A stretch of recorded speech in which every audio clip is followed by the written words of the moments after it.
rage trade just yet. Sit down and strap in for the ultimate Supercoach podcast.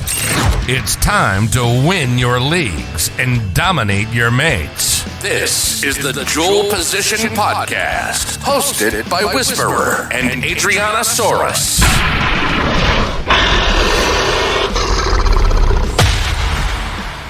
A couple of days ago, Ado, we spoke of the Tigers and sort of their off-season recruitment, and it was probably one of the best in the NRL. I would say it's rivaled by the team we're going to speak of today. That is the Canterbury Bankstown Bulldogs. A lot of shifting parts. Big Gus Gould is working that 5-year plan to a T. I expect good things for the Doggies this year. Yeah, definitely. I mean, number one thing you can mention is probably the coach. It's a big signing, isn't it? He's very highly renowned, coming from a very successful sort of background at the Panthers and in his whole career as a coach. So not to mention a couple of years of recruiting, a couple of big names as well to come this year. As a Doggies fan, I think you've got to be more excited than you've been for a number of years. Yeah, you mentioned Cameron Ciraldo, and I guess the naysayers will point towards Trent Barrett and his sort of failures as a head coach. Would you say that Cameron Ciraldo is going to be closer to Trent Barrett or closer to Ivan Cleary? I think closer to Ivan Cleary. See, the thing is that Baz, he's had his issues before. He got all lauded as the great attacking coach there at Manly, but it's not like he was, everyone was saying the next big cab off the rank, and all there is great reports about him, Ciraldo. No one was really saying that about Trent Barrett. He just got that one, it got it into everyone's head that he was such a great coach because of the attacking. Was it at the Penrith Panthers? I don't know. Yeah. He was the attacking coach. So look, I don't think it's going to be the case with Ciraldo. There's absolutely nothing that ever comes out of anyone's mouth that says he isn't an absolute champion. With a man manager, but also, strategy for today's modern game. So I think he's going to be successful. Look, they've taken him on the big contract, and I really don't think it's going to be another Trent Barrett situation. I think he'll be the coach there for a while. He's got the best roster as well, I think, to get sort of some semi-immediate success. Yeah, I think it's a long-term plan for the Bulldogs, and that's why I've got them in 12th this year. I don't think it's going to click straight away, but when we do this podcast in 365 days, I could have them 5th, 6th. So I think it's definitely a building platform. I've got them in 12th, but the teams that we've spoken about, so I'd say from sort of 7th to 13th, you could just chuck a blanket. You could chuck a blanket over them, and you could chop and change them in between. Yeah, I've got them in 12th. I think I saw your notes. You had them in 10th. I've got them in 10th. I've read your notes. I've got them in 10th. You've got them in 12th. Yeah, I agree with you though. I think, we've had the Raiders, we've had the Tigers. I had the Tigers in 10th, and so we've got them both switched around. Mm-hmm. I think there's from that 12th up to about 8th. I reckon it's going to be a real traffic jam. I wouldn't be surprised to see the Raiders finish 12th this year, and the Bulldogs and the Tigers maybe to go above them, or the other way around. They're going to be in the hunt, I reckon, for an 8th this year. I've got them 12th. The only concerns I've got over the Dogs is, in that spine, have they got a 7? Have they got a 1? The exact same problems as the Tigers. Really good 9, really good 6, missing a 1, missing a 7, question marks over the 13. Yeah, so look, those are the questions I've got. I mean, look, personally, I thought Jeremy Marshall-King was getting better every year, and I think Reid Marnie's getting worse every year. So I don't know if that's an upgrade. That's probably just being a bit harsh. But look, I've got them at finishing in 12th just because they've been out of practice of finishing top 8. But it wouldn't surprise me if they jagged it. Now, we do need to mention, if people are listening to these podcasts, back, like if you're listening to this in, say, February, and you're listening to these in sort of chronological order, between our last recording session and today, the Supercoach world has been hit with inflation. So all the prices from the first 4 episodes, I guess, will be a little bit out of whack, but moving forward, yeah. So we've had a bit of a rise. The salary cap has also increased to, I think, 11.5, so up...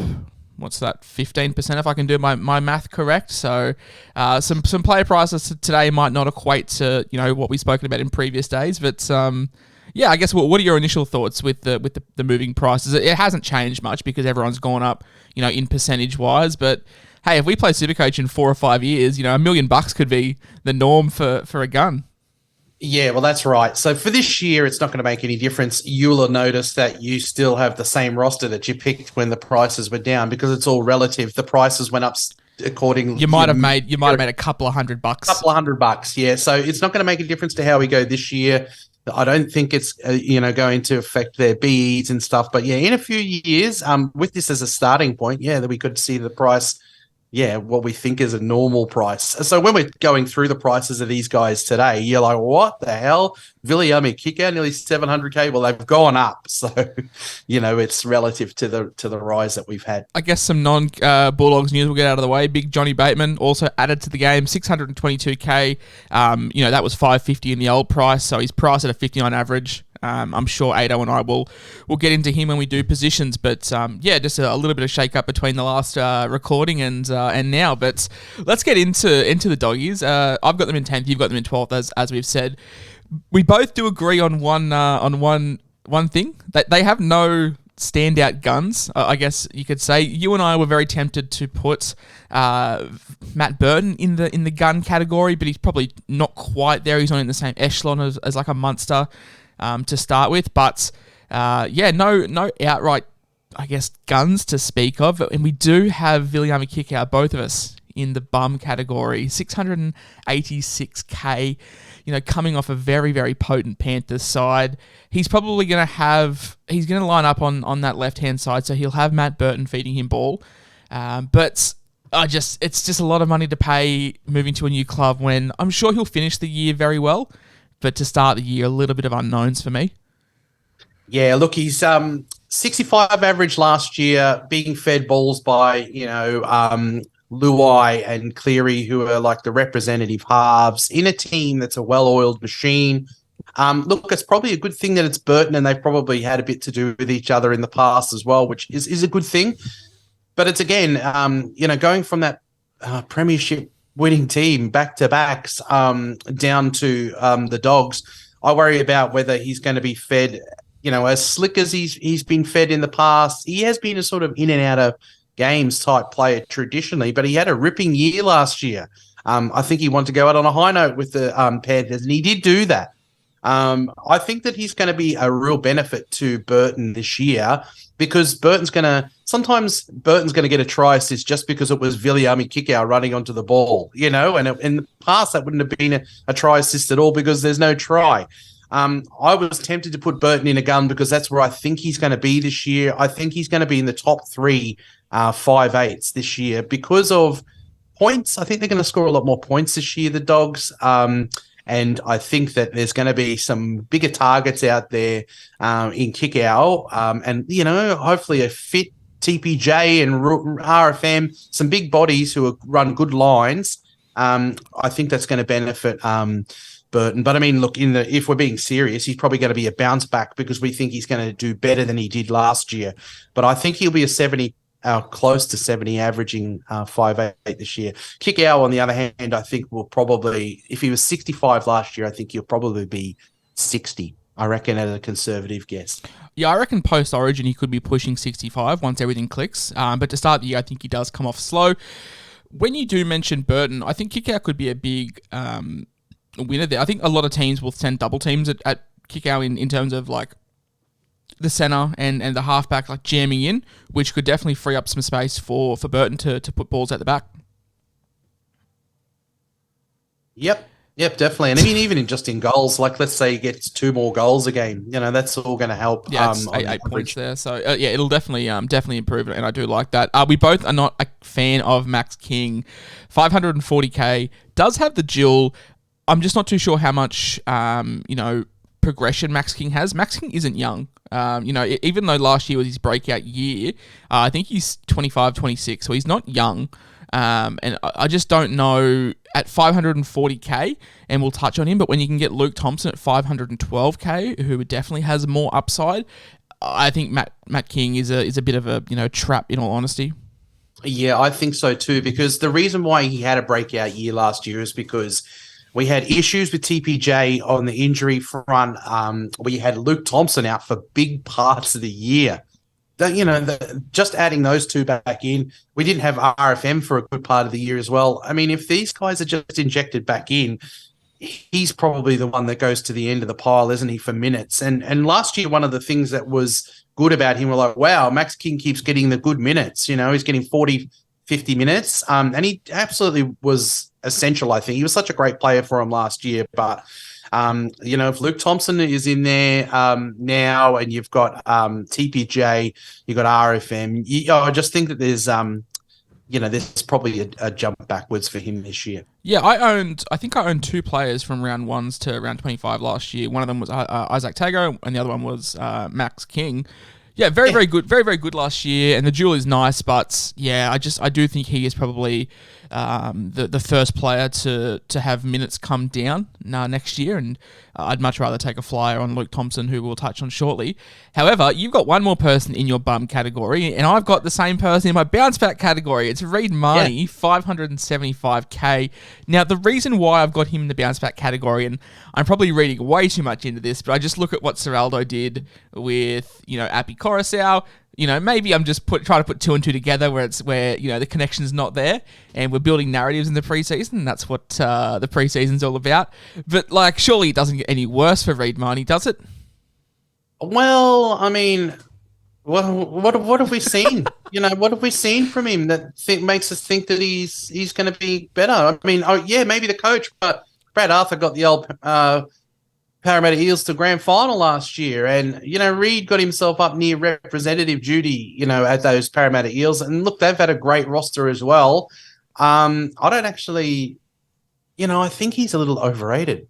Is that a big statement? Sorry, doggies. Yeah, look, he's a bit injury prone too, because he does go hard. It's funny if you said, if we recorded this podcast last year and we said if we said that Jeremy Marshall-King is being upgraded to Reed Mahoney, we would have said that's an absolute slam dunk, no-brainer.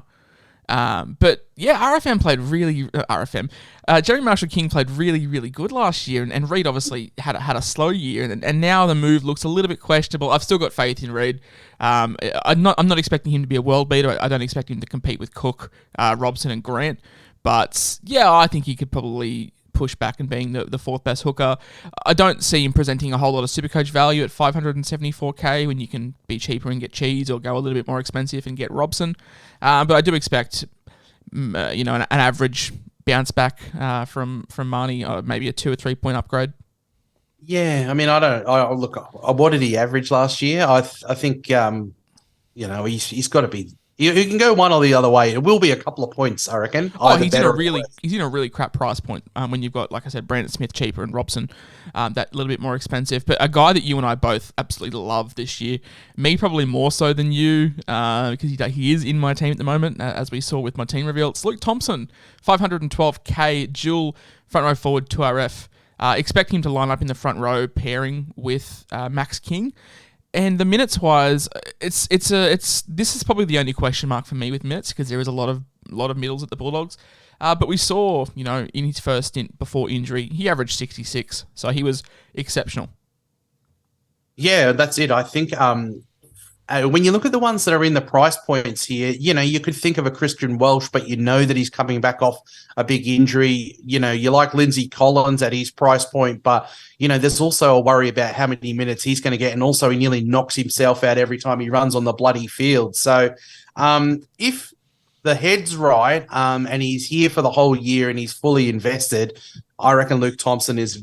He was brought over here because he was extremely talented, and I think we saw that when he was averaging those 60s. I think he's a value proposition in the front row, being dual, and I really like him too. And if I'm being honest, he's found his way into my team. Hey, we've got him. In that similar price point, like you said, you're Christian Welch, who, we're both, well, I'm not sure your stance on him, but I'm not keen on Christian Welch at all this year. You've got Corey Horsburgh, who we've both mentioned. If he gets to start, we're big fans of. Lindsay Collins. You've even got guys like Tom Gilbert in that same price point as well. So there is a lot of mouths to feed. And then obviously Daniel Saifidi, who you and I pretty much sold on as a set and forget in our front row. So Yeah, no huge debate here. No huge downside for Thompson. I wouldn't say huge upside, but I'll tell you someone who does have huge upside, TPJ. TPJ, he doesn't cost you much more at all to Luke Thompson. Only 2RF though this year. In previous years was front row forward, which was handy, but does just have the single dual this year, which not ideal, but yeah, 525 for TPJ. Yeah, I mean, look, you've lost a captain there who played big minutes at the Dogs. If TPJ stays fit, and he can control his, I like him to have aggression, but if he can not get suspended or injured, we'd love big minutes from him, wouldn't we? One thing to note as well, as you mentioned, Josh Jackson, but Paul Vaughan also off the Super League as well. Yeah. So there's got to be some minutes, I think, particularly in the second row. I think they've got a good rotation in the front row. We know that TPJ can go up there as well, but if he's fit and if I see footage of them training and he's looking fit, you could do worse than have a punt on him because he's just got a Supercoach friendly game, hasn't he? Yeah, he only needs 40, 45 minutes. I remember, I think it was a game against, it was a game for the Broncos. This was a couple of years ago, and TPJ only played 41 minutes that game, scored 84 points. No attacking stats, no tries, just all offloads, all tackle busts. He doesn't need much. No, it's just the style of player he is. He's got that arm free. He fends. He's a tackle breaker. He's one of those ones that we always feel scared to go because there's a number of things that can go wrong with him. He's like Hetherington. You could get suspended for 5 weeks at any time or sent off. Tavita's got that in his game. He can be a fiery thing. And not to mention, he does. Is it the hammies that he does? He's got some. He's got some injuries in him as well. So I don't know if I'm going to go there this year. I'm probably only going to spend up on one second rower. So I'm not going to spend that high for my second rower. And just realize that if you do go him, it's not without risk. Oh, he is fame or famine. Like he could. He has the most upside out of anyone in that price point. No two ways about it. Raymond Faitala Mariner, 471k. Now, we haven't seen RFM at his best for sort of 2 years. Very lucky that he's even playing footy, to be honest. There was some reports that his rehab went shocking and he faced not being able to walk on his foot again. But yeah, very good to see him back. You would expect he slots into the vacant 2RF spot left by Jackson with, kick out taking one, obviously. Talk to me about RFM because, at his best, 2020 averaged 59, 2018 averaged 58 in not many minutes. I mean, 2020 averaged 59 in 69 minutes, so he wasn't even an 80-minute player. But, consistent career PPM between 0.8 and 1. Big upside for 471k.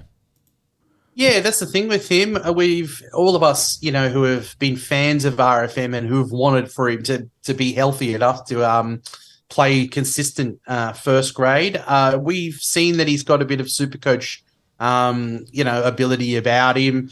And look, he's at a good price. I think if you feel like he's going to be healthy enough to lock down that edge spot in that team. If he does, like if he runs out and he's there in the second row with kick out for round one, I think that he might just lure a few people in who have always been big on RFM. He's so cheap, 471. Surely he's going to bounce back and do better this year if he stays fit. Yeah, I mean, I'm just looking at his stats here, and it's hard to read much into them because how underdone he probably was. When he started to get consistent minutes at the back end of last year, 43, 38, 59, 41, 45, 57, with a base of around 40. So if that's his floor, and he's priced at 40, 45. If that's his floor, then his base is making up for the work. So definitely not against RFM, and definitely could find his way into my side. Just on RFM though, like it's very good that he's back playing because as we said, there was huge concerns over his fitness and his ability to even come back. So from a footy standpoint, great to see. You've got Hayes Perham in the bounce back, as do I. I'm assuming that's off the reports that he is training at fullback. Absolutely. If he's going to be in the fullback, as some of those suggestions are, there's got to be value there. Look, and I've got Averillo there too as well. I mean, at that price point, whoever does jag the fullback spot, you think that I feel like they're going to be a better attacking unit this year, and I think the fullback could, particularly at their price point, have a nice bounce back. Whoever it happens to be that gets the fullback spot. Ideally, we'd like it to be Perrin because he is centre wing availability, and Averillo is not. So, look, if Perrin gets it, makes it easier for super coaches. We can chuck him in there. But yeah, I did want to question your thoughts on having Averillo in your bounce back, but it's just a case of whoever gets the fullback spot. Yeah, and I mean, I don't know about you, but I don't think I'm going to be going that cheap in the fullback spot. So, look, he is a bounce back candidate, I think, at the price point. I think last year he sort of, was it mid-year that he went to fullback? Yeah, really turned it on when he did get that opportunity. Yeah, so I mean, I think if he starts at fullback and he's at that price point, I could see him making some fast cash because I thought he showed a bit. I thought that it looks like that's his position to me. So not that I'd be taking a punt on him in the fullback position, but I could see him making a couple of 100,000 or Perrin, whoever gets it. Yeah, definitely. And also, look, we've mentioned him before, but Matt Burton, just quickly, really, really like him. We've chatted on Dewey. I think I'm slightly in favour of Burton, just with the stability of his position and a team on the up. So Matt Burton, 594k, huge upside. We both like him there. In the cash cow section, we've got our boy Franklin Pele. Shout out to Franklin Pele. Follows me on Instagram. I'll always plug that. 200. What was that? Love it. Yeah, 216k. Best bet probably Jags 17 jersey. Hopeful for 25 minutes off the bench. That would be ideal. Yeah, he's cheap, and he's one of those ones that if he jags a spot in the 17, there's not many other cheaper ones, I think. So go for it, I reckon. And the other case, look, we mentioned Paramore or Averillo, whoever gets the fullback slot will be, our bounce back candidate. Our cash cow will be, Paul Alamotti or Skelton, both centre wings, both bottom dollar. There is some talk that, Averillo will play in the centres with Paramount fullback, and that would have Braden Burns in the other centre spot. But, there's huge raps on Skelton. Paul Alamotti, out of the Bulldogs camp, reports are that he's a little bit green, so maybe Skelton's slightly more favoured there, but, huge upside for both those guys. We saw the emergence of Carraz last year, and, these Bulldogs juniors in the backline, they're coming through really well. Yeah, well, that's it. Look, here's the question, though. Would you go either of those two if they did, say, start with Perham at fullback and Averillo in the centres? Would you just hang on to one of those guys as the cheaper guys for maybe later on in the year, or would you just take any old bottom fighter that's playing? Knowing my luck, I'll take Alamotti, and it'll be Skelton that gets named in round 5. And if I take Skelton, it'll be Alamotti that gets named, later down the line. So I think I'd probably give them both a miss, just in case, like in terms of what we're doing. Looks like we've already got a cheapie in the Titans at bottom dollar. So we've got one bottom dollar centre wing spot there. If you're picking a Tyrell Sloan, then he's one of your bench spots taken up. So you've only got to fill it with one other cheapie. And look, I'm sure we'll get one, whether it be Zach Seeney, Hayes Dunster, or Sean Russell at Parramatta. One of those guys would surely take a centre wing spot. So I'm not too sure if it's a position that I'm happy to hold enough for the sake of it. You could always take Tuare as well from the Dolphins, but yeah, I think Teamless Tuesday and as trials progress will be interesting because that will give us an idea. But there is a few centre wing cheapies. Same with 2RF. There's a few of those guys there as well. But that's the Doggies. Really excited to see them this year. Head coach change, spine shake up, some good back rowers. Some, TPJ was out of form last year. RFM back from injury. So it's a big shake up. I just think it might take a year to click. But if you're a Doggies fan, you've got to be impressed, especially the last couple of years have been a little bit dire. Yeah, definitely. It looks a good outfit, I think, on paper. It's the best I've seen them look in a while. So, this year could be a year that could really be a great year for you. Fingers crossed. Yeah, I wouldn't put a whole lot of expectation. Like, I wouldn't. If you can make the 8, I think that's probably the top end of Bulldogs fans' goals. Anything worse than sort of 14th would be a bit of a disaster for mine. So definitely a building year. But we will be back tomorrow. I think we have the Sharkies tomorrow, and there's some big names there, headlined by one very, very wet-haired halfback.